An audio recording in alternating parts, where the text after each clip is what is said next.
Thanks for listening to Inside Octopus. My name is Russell Goldsmith, and in this episode we are talking all things EVs. We are actually recording on location at Octopus Electric Vehicles offices in Weybridge, and for the first time in the series we're actually filming the podcast too, so at some point you may be able to watch us on the OEV website as well. I'm thrilled to welcome to the show from Octopus Electric Vehicles their CEO Fiona Howarth, along with Claire Miller, Director of Technology and Innovation. So welcome to you both.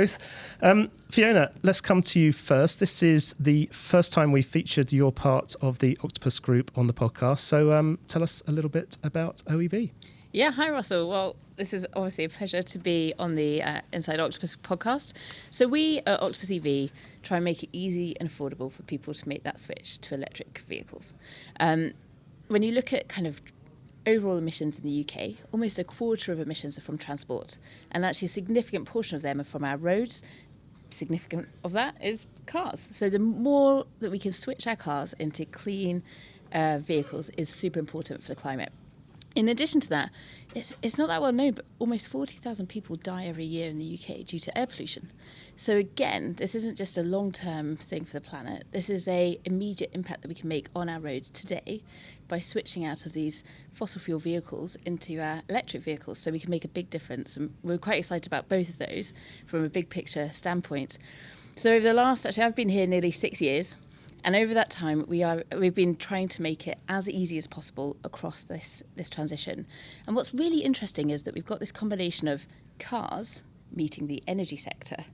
And so that's the major part of electric cars. That's the key difference that you're going to discover, is that how does it work now with a battery and electric power in this vehicle that you're driving, and what else can you do with that battery too when it's sitting on your driveway and you're not driving it. So we've been working through that, and so we do everything from help you discover the cars. There's now like nearly 100 models across 30 different manufacturers, so it's really bloomed in the last few years. When I started this 6 years ago, it was only 5. So it's a completely different world. So cars, we help you discover the cars, we help you get a charge point at home, and you can also get a tariff that charges up in the middle of the night for a fraction of the cost. And if you don't have a driveway, there's the Electroverse app, and that gives you access to now over 380,000 chargers across Europe.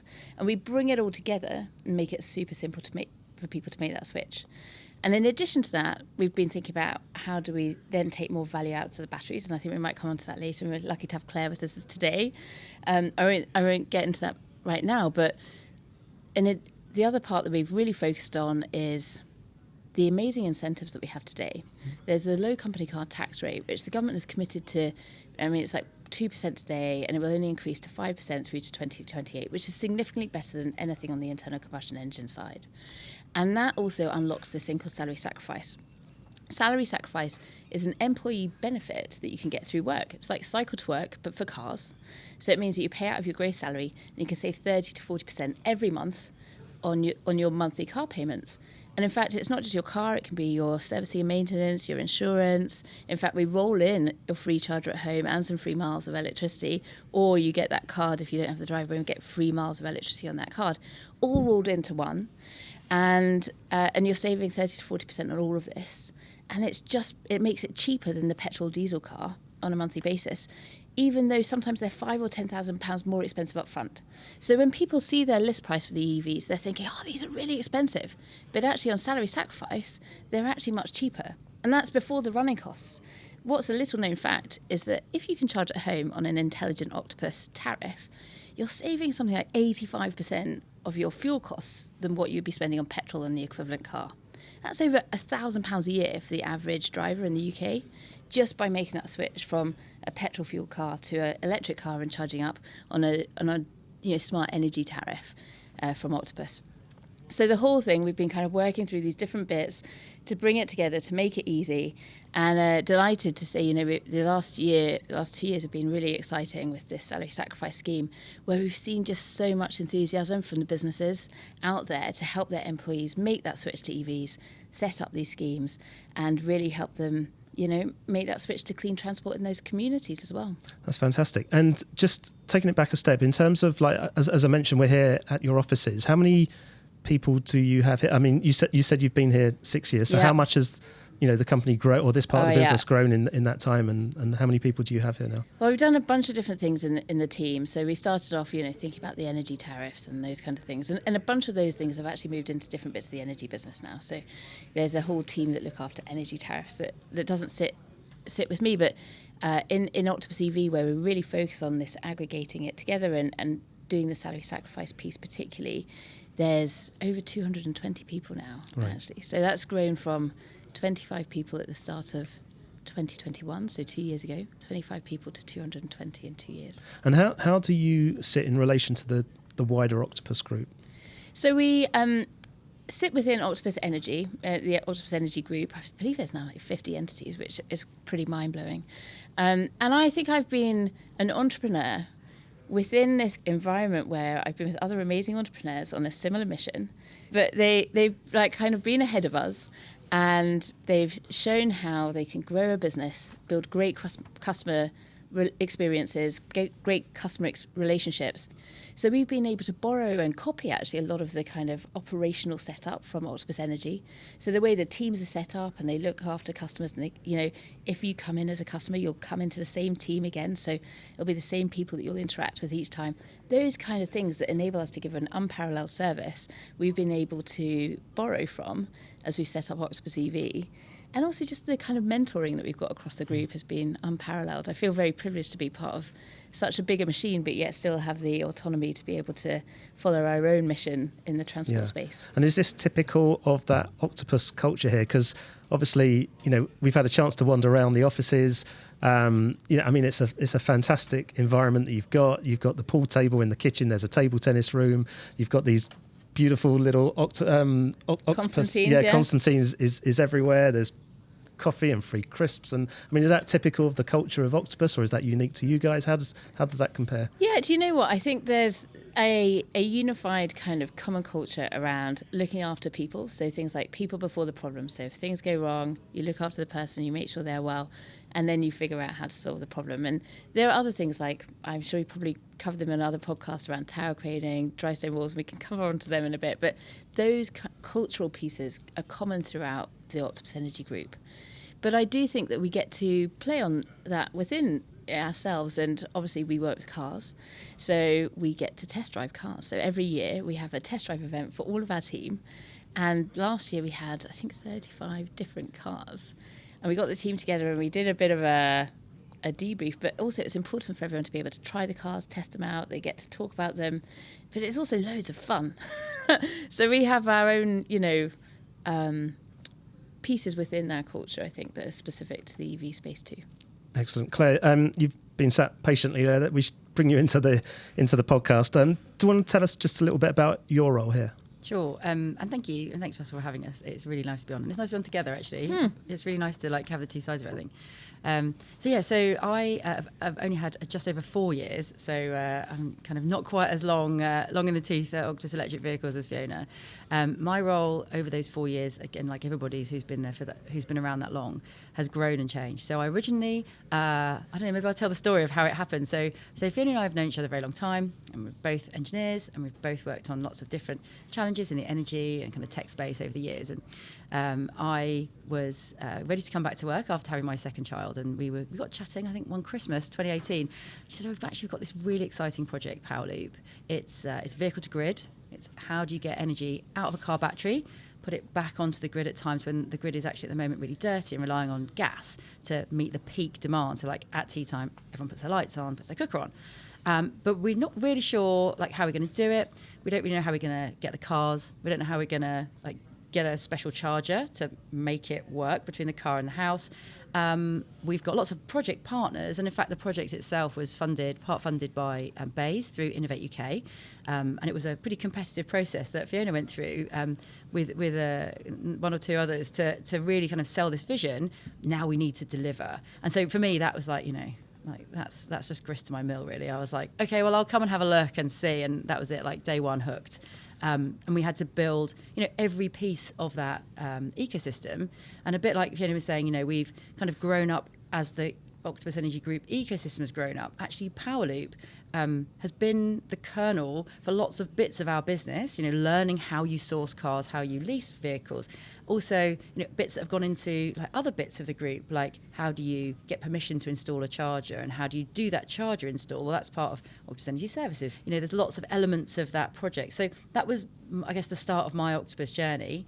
And as the 2019 progressed, we were talking about what should Octopus Electric Vehicles, what should the big mission be? And Fiona's already spoken about salary sacrifice. So I think we could see that was going to be a huge opportunity for salary sacrifice as a scheme to make a comeback. So the bit that Fiona kind of politely avoided is actually that scheme existed, but kind of really didn't make sense when it was an ICE vehicle scheme because the tax got very high, right? So when the tax rate was dropping to 0%, we could see an opportunity and a bit, to talk a bit more to that entrepreneurial spirit, the opportunity to go after that gap in the market, knowing that was our time, but we had a lot of work to do, team to build, systems to architect, ways of working to really, design.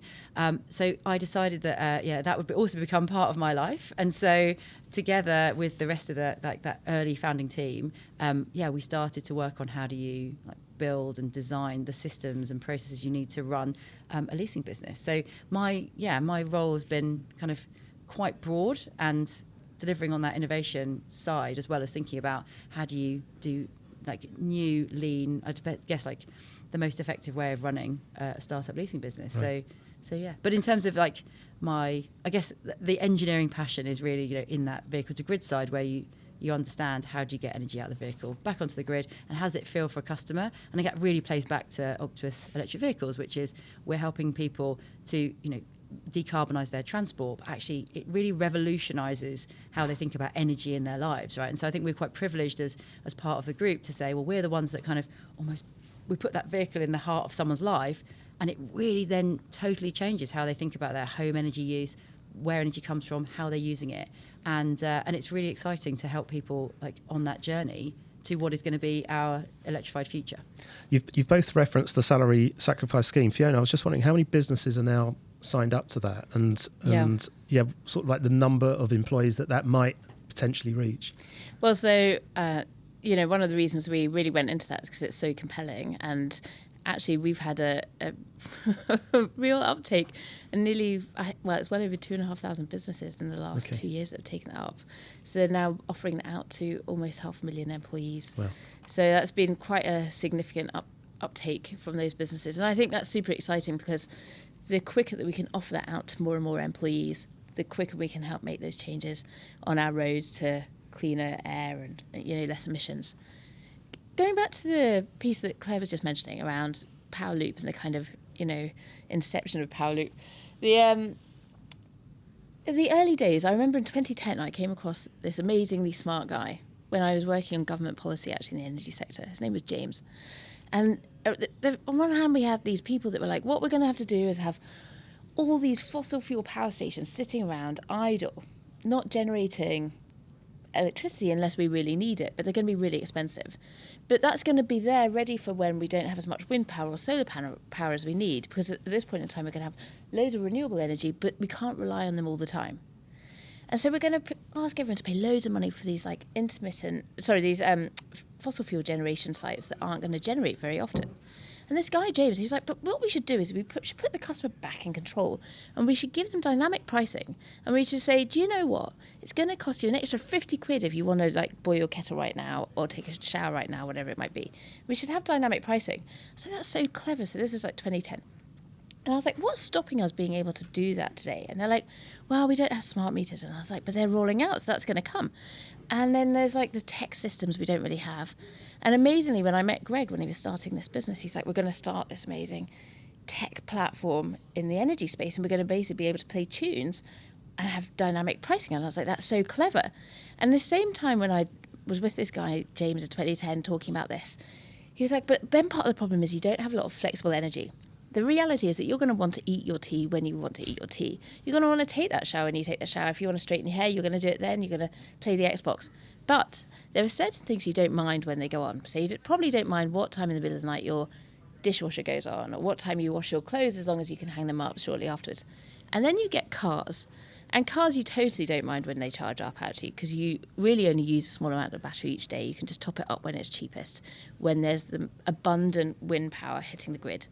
In fact, you can store it in the car battery as battery on wheels on your driveway and give it back to the grid so that when people want to eat their tea and there's no wind power, but you can still use the wind power that you stored earlier in your car battery. And this was so clever. I was like, this is amazing. But when are EVs coming? And the guy showed me the graph. He's like, look, you get renewable energy hitting the grid at the same time as you get EVs hitting our roads. And I was like, this is perfect. We need to do this. But you need to actually create change in the way that the energy system works, in terms of how the DNOs work, the local grids work, how the national grid works, how you are able to plug in those kind of car batteries. And also you need to create that market, because otherwise people don't do the innovation in creating those chargers. They don't create the innovation in those cars to make the cars enable them to kind of give back to the grid. And so when I got here and these cars were starting to come of age and they were started to be able to do this, I was like, well, we should do this. We can prove that there's a market. We can prove that customers will change their behaviours, that they will let their car batteries be used to support the grid. And so we believe that this is now the world's biggest residential vehicle-to-grid trial that's now actually operating. And Claire's worked tirelessly over the last few years through some really tough times, because it's been really cutting the ice, right? It's brand new. It's been tough to find the chargers, tough to make it all work. But it's now come through, and those cars are giving back to the grid. They are being recognised, and I feel like I'm stealing your thunder here, but it's part of the national grid and the national grid balancing mechanism to be able to support the grid at the times it most needs it, to be able to give this flexibility, this resource back to the grid. And it's really cut ice. It's really kind of shown that it can be done. And the customers on it are fantastic. They are so pro getting behind being able to support the grid and have electric cars, clean electric cars. And it's just this beautiful combination of the coming together of renewable energy on our grid and electric cars and the power it can have together.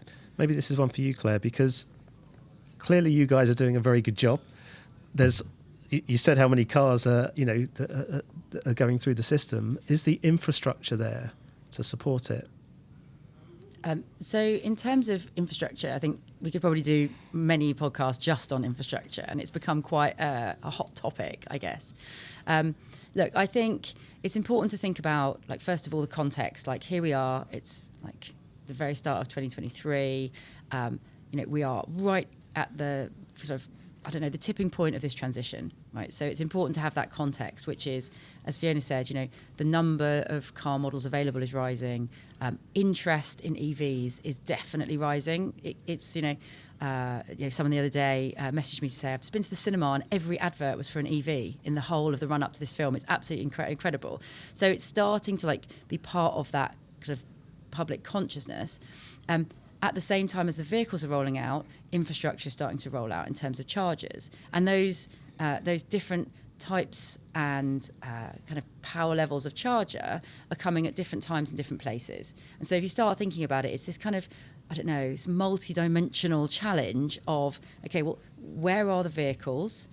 Where do people mostly want to charge?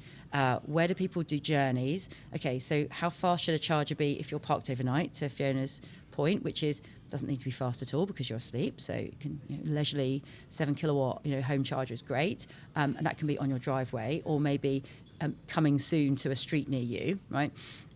If you're then doing longer journeys, well, yeah, you need the convenience of a fast charger or rapid charger, as they're called, at the point at which you want to stop off and maybe do other stuff, right? So use the bathroom, get some food, stretch your legs. So I guess what I would say is that there's a lot of infrastructure out there already. There's a huge ambition to build a lot more. Government are backing that. So, for example, through the Levi Fund, looking at where you put on-street charging and local authority support. There's another fund looking at rapid chargers and how do you put more of these rapid chargers maybe on more local roads. Okay, so not just on the motorways.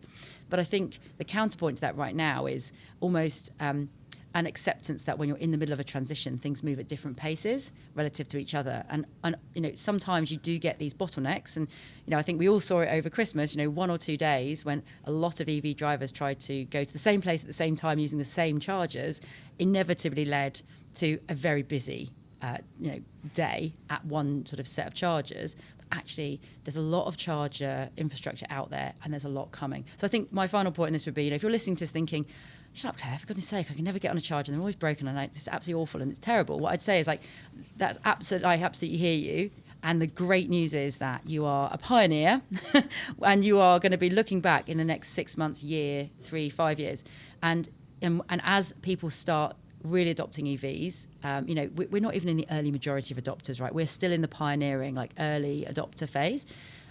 You're going to see such an abundance of charge points that you're going to be looking back and saying it's absolutely incredible, those early days when maybe it wasn't quite as abundant as I wanted it to be. So it's a really fascinating period in history. I think I'm quite grateful to be involved in this. So right? what you're saying is, when I'm driving my Tesla and I see that there's 2 out of the 12 points at South Mims are free, but by the time I get there's a massive queue, that's not going to be the case in months to come. Do you know, it's such an interesting one. I mean, it's kind of opens up in immediate observation there about Tesla. So actually, Tesla, really interesting as a car manufacturer, who, for better or for worse, have kind of laid their own track, right? So, in order to have EVs, they could see there was a need to roll out charge infrastructure. They did that in a kind of proprietary way, right? It was a closed infrastructure just for those drivers. But they thought about a lot of other parts of the experience as well. Thinking about, for example, you can look on your Tesla screen. So anyone who isn't a Tesla driver, you can look and see which chargers are available, how many there are, where they are. I think you have to give credit to Tesla for not just building the vehicles and bringing those vehicles. Model 3 obviously is a hugely popular vehicle and very popular in our fleet as well, but actually building ecosystem around it, right? And actually the rest of the world is catching up now, starting to catch up. So your point was about, when I look on my car, it tells me to go to this charger. There's one free, but when I get there, maybe it's busy. I think that's such an interesting observation, and it gives me lots of ideas and thoughts about actually how can we make it better for customers. And I think thinking about connected car services is really the next, I guess, innovation landscape. And as Octopus, we think about that from a customer perspective, kind of. Above and beyond anything else, which makes it really easy, I think, to make good decisions as a business about what should we do and where should we go with products and propositions. Well, what would I want as a customer? What do our customers need and want? So actually, to that point, thinking about, well, actually, these cars are connected. It means they're giving data. Okay, they can broadcast data. They can talk about where they are physically. They can talk about the state of charge of the battery. They can give all kinds of data signals. So increasingly, we can actually use those data signals to actually build richer and much more valuable experiences. So, for example, we talked about the Electroverse.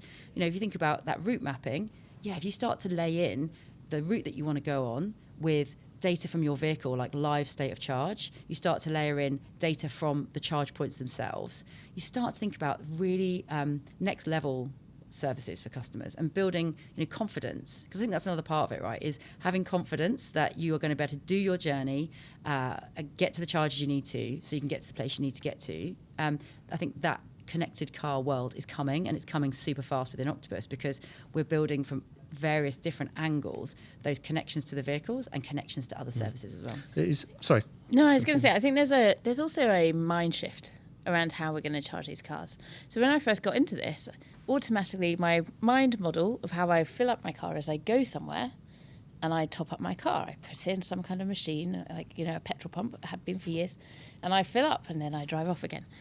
Actually, though, for the majority of people, they're not going to do that in an electric world. They're going to do that occasionally, maybe on the longer journeys, but for most of the time, they're just not going to do that. And the equivalent is that's going to be for longer journeys where you need convenience and you need speed, but it's going to be more expensive is the reality. So rapid charging now is anywhere up to even £1 per kilowatt hour, compared to Intelligent Octopus, if you're charging up at home overnight, it's 10p per kilowatt hour. So it's, significantly cheaper to be charging at home on those overnight tariffs rather than it is on those rapid tariffs. So actually, it's not just at home. So a couple of points on the home charging. I think a PwC report a few years ago estimated that 75% of drivers have access to driveways. So that's a significant amount of people. Now, it's only about 65% of homes, because people will be thinking that's way too high. But actually, drivers correlate with driveways. So you're more likely to have a car if you have a driveway. So actually, 75% of us can probably charge at home.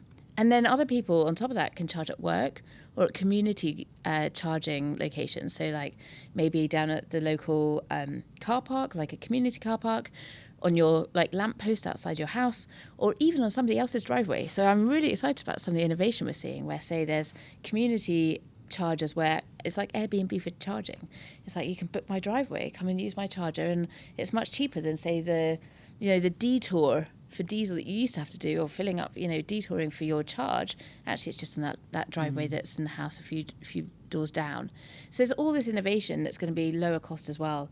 And so it's not actually that we have to replicate all of the public filling stations with charge points. And in fact, by the way, there's like 8,000 filling stations in the UK. There's more than 20,000 locations now that you can charge your car publicly. So there's already more locations where you can charge your car publicly than there are filling stations. There might not be as many petrol pumps, but hey, there's only 5% of our cars today are electric. So we don't need to even replicate the number of like pumps either. And most people are charging at home. So we don't have to replicate the whole filling station overnight. And then, in fact, we don't have to do it at all. People won't end up using it that much. And so we might end up with stranded assets in that space. And actually, it wouldn't necessarily make sense for us all to push people to use those rapid chargers, because it's not going to be the right thing for the consumer. It's not going to be the best thing for your wallet. The best thing will be finding the lower cost, slower charge points. I think also, like playing that back into like the range of vehicles. I think, we're still in a really early stage of how many car makes and models are available, and I feel like we've seen almost like that medium to high end where you have cars with the bigger batteries that are a bit more expensive, and we're starting to see now more like value for money cars, I would call them, which are smaller battery for smaller journeys, because actually most journeys are short. And like, what's the average? It's something like 10 miles. It's 20 miles a day in the UK, Yeah. and like all these batteries now delivering like 200-mile range. So actually, people only have to charge up like once a week. And it's interesting. I mean, this is where like this coming together of all these threads of the business and what we've been working on, really. So, there's definitely for me a theme coming around like right sizing your vehicle to your life, which is a lot of people do those short journeys and then occasionally do a long journey. Some will be at the other end where they're doing lots of long journeys all the time, and that's cool. And we need to have the right vehicle for the right journey, like that fits your life. But then there's this opportunity for batteries on wheels, and I think that's the bit that kind of brings the whole thing full circle, which is, whenever you have an opportunity to plug your vehicle in and make it available to the grid to store energy when renewables are abundant, or when the grid needs energy, and in the future vehicles will broadly be able to export energy back, then actually you're getting the benefit when you need it for mobility, and you're also getting the benefit like when it's convenient for you at home for your energy. And I think that's just the super exciting thing about Octopus and what we're doing at Octopus Electric Vehicles, is we're enabling both of those things at the same time. So Fiona, we've talked a lot about salary sacrifice. I want to focus a little bit more on leasing, which is obviously another major part of what you do. Yeah, and in fact, it forms the core basis of the salary sacrifice proposition. So at the start of lockdown, actually, we had the opportunity to really set up our own leasing business and get the systems, the processes and everything in place. And what that enables us to do is that we buy the cars, get them financed, and then we can basically rent them to you or rent them to your business, and then they offer it to you on salary sacrifice. And that's essentially a bit like a mobile phone contract. And we see this whole technology transition a lot like mobile phones. I don't know if you remember getting your first one. I walked into this mobile phone shop, and it was Phones For You, actually, I think was the one that I went into. They had a selection of different technology, and they taught me through like the different charging and that kind of thing for my phone, and also my contract. And the idea was that I could take the phone and I'd pay on a monthly basis, and the technology might change, but it'd be like for 2 or 3 years that I might have that contract, and then I'll be able to upgrade when I get the new one. And it's the same kind of idea actually right now. So you can do that with your car, and you can essentially take a contract with us for 2, 3 or 4 years, which is a lease, and then at the end of that you hand the car back and you get your new one. And actually we're starting to explore that for second-hand cars as well, so that we can open up more affordable leasing as well for people, because some of the cars are a bit more expensive at the moment. And so step by step we'll provide ways in which you can access different vehicles for different prices, but just taking that commitment of 2, 3, 4 years, and we'll be able to make that happen. And also customers really like that, because if they're nervous about the technology, they're nervous about the batteries, and they're worried about putting out so much money to, say, buy that vehicle, we just take that risk for them. We're just taking it all, onto our side and making it super easy, so they just have like one monthly payment. And so what have you found have been the benefits of setting up the leasing yourselves? Well, one thing in particular is that we've always been, part of the Octopus Energy Group, with the phenomenal customer service that the Octopus Energy team have been giving to customers for many years now, and building that trust and the relationship with those customers. And actually, for a long time, we were struggling to kind of provide that level of service that you'd expect from Octopus. But actually, having been able to set up our own leasing company, we are now fully in control, and we can offer that great service. So now we have a 4.8 Trustpilot rating out of 5. And actually, I'm super proud that team that we've built over the last couple of years are full of many amazing people that take so much pride in giving a great service to our customers.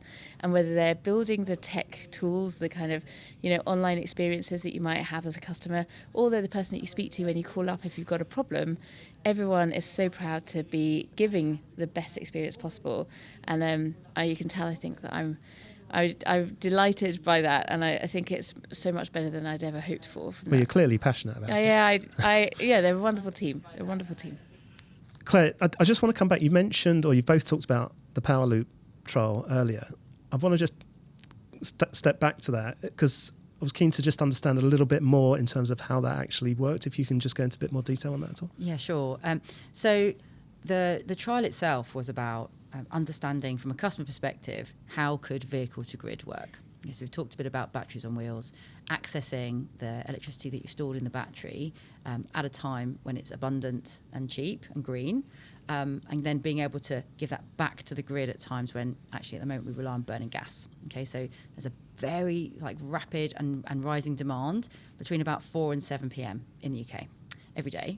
And that's because people come home, they start using electricity for lighting and cooking, and increasingly we'll use it for heating as well. So we'll start to get rid of gas boilers and move to electrically powered air source heat pumps. So we have this demand that rises in the evening. And at the moment, we have to burn gas to meet that need very fast. And so the trial was about, could you build that customer sort of proposition and experience and all of those fundamental pieces of technology, get it to interact with the grid at the right time in a way that kind of fundamentally kind of worked for the grid, worked for the Octopus, all the elements that touch this project, and most importantly, work for a customer. Because actually, if you look at sort of the next 5 to 10 years, how we're going to get from the grid that we have right now to the green, clean grid of the future. And Fiona talked about this, about renewables coming onto the grid. So right now, our grid has been, if you look back in history, has been about having lots of coal burning power stations. And then we've done an amazing job and I'm saying we, it's nothing to do with me. We collectively have moved away from burning coal to a mix of what is on some days 50% renewables in the UK. So we're doing an amazing job, and that's solar, and that's onshore and offshore wind. So we're doing an amazing job of getting rid of the coal off the grid, but we still have got a lot of gas that we need to burn to meet those gaps. So the future-looking scenarios around what could our grid look like envisages a time when, and a design where we will have highly decentralised generation from as much renewable technology as possible, and we will need to have highly decentralised storage for somewhere to put that energy. So again, it goes back to what Fiona was saying about, back to James in sort of 2010, thinking about a time when you're making lots of energy in a very clean and much cheaper way, and it's much cheaper to make energy via renewables than burning fossil fuels, which I'm sure has been covered before. But you have to store it so that you can access it at times when it's not windy and it's not sunny, right? So electric vehicles are a super important part of that for the future. And so I always, enjoy reflecting back when you get asked the question, EVs are the problem, all the EVs that are going to be, this is crazy, millions of EVs plugging in, the grid will melt. Actually, it's a really good news story. Millions of EVs mean that the grid will have somewhere to store energy when we have super high renewable mix, and it will also be able to support the grid at times when energy is needed, when there are peak demand. So against that backdrop, vehicle to grid could form, and we think will form, a really important part of that kind of balancing of the grid when there's high renewables. There's a really interesting yearly kind of document that comes out, a report called from the National Grid called the Future Energy Scenarios document. And it's quite chunky, so 300 odd pages, looking at different scenarios for the future where we have different mixes of renewables, different volumes of EVs, and a variety of different scenarios of how energy demand, energy generation, and kind of different parts of society could interact and what it could look like 2030, 2040, 2050. Vehicle to grid forms an important part of every one of those scenarios, and in some of the most ambitious scenarios, it forms a huge volume of our baseload flexibility. So, like 20 gigawatts, which is a huge amount, right?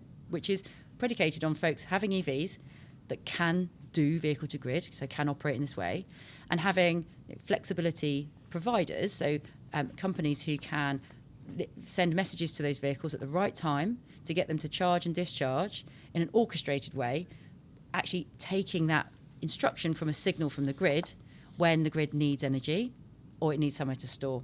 So actually, I guess for us in terms of, what has Powerloop proven and what was the point of it? Well, it's really proving a very important point, which is all of the elements of the system that you need exist. They exist right now.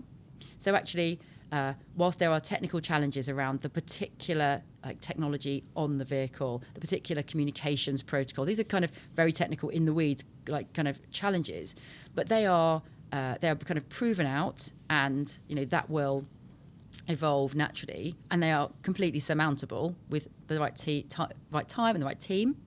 And actually, what we need now is the vehicle manufacturers to start bringing vehicle to grid enabled vehicles in volume, because actually the system elements are there. So it was so important. And from a national and international perspective, we've kind of raised a flag, right, for vehicle to grid. And at Octopus, we concluded the project by, we went through a lot of piloting and a lot of R&D and innovation, which is messy and takes time and doesn't often work, right? It doesn't always work. And we had lots of cul-de-sacs and U-turns and having to change things. But the conclusion of the project is that we had 135 customers live on our system, and we now have them live on our Octopus system. And so those customers are every night coming home, plugging in their vehicle. The car is exporting energy at tea time when the grid needs it, because the grid sends a signal back to the platform to say, we need it now. And the cars are then charging up overnight in a seamless and really low impact way. So those customers set and forget. They tell the app, which we built, and really simply, what time I need my car in the morning and what state of charge I need it to be at. So literally, how full would you like the battery to be? And the system deals with everything for them. They can always access their vehicle. So if they have an emergency or they need a pint of milk quickly, they can still access their vehicle. There's absolutely no problem with that. And we build in a threshold below which the car won't export energy. So you've always got 30% in our system. Again, for those last minute things, you might need to go and pick somebody up. You might need to pop to the shop. So what we've really done is conceived of a vehicle to grid experience and service which is highly customer centric, but which also services the needs of the grid. And we're super proud of it, and it's really exciting to be leading the way.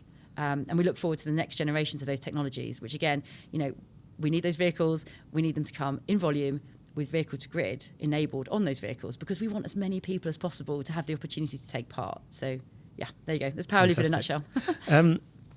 Fiona, just final thoughts. If we've got business owners or individuals listening to this podcast who are thinking of making the switch to EV. What's like your final words to them? My top tip would be go and drive one. If you haven't yet driven one, go and get behind the wheel of an EV. They are surprisingly amazing. And when we did test drive events, 84% of people are more likely to want an EV having driven one. The other 16% were already keen. No one is less likely to want an EV having driven one. They're really great. Obviously check out Salary Sacrifice. Speak to your HR team or your finance team about, if you can get that set up at work, because it is so compelling and it's such a great way to encourage you and your colleagues as well to make that switch and access low cost, green, clean driving. And if listeners want more information, where do they go? Oh, yeah, sure. Come and check it out on our page at octopusev.com. Fantastic. Listen, thank you so much for taking the time and inviting us to your offices to record this. But for now, Claire Miller and Fiona Howarth, thank you for being on the podcast. That's actually it for this episode. As always, if you've got any comments on anything we've discussed today, please do get in touch via the website at octopus.energy or via the usual social channels. But for now, from me, Russell Goldsmith, thanks for listening and goodbye.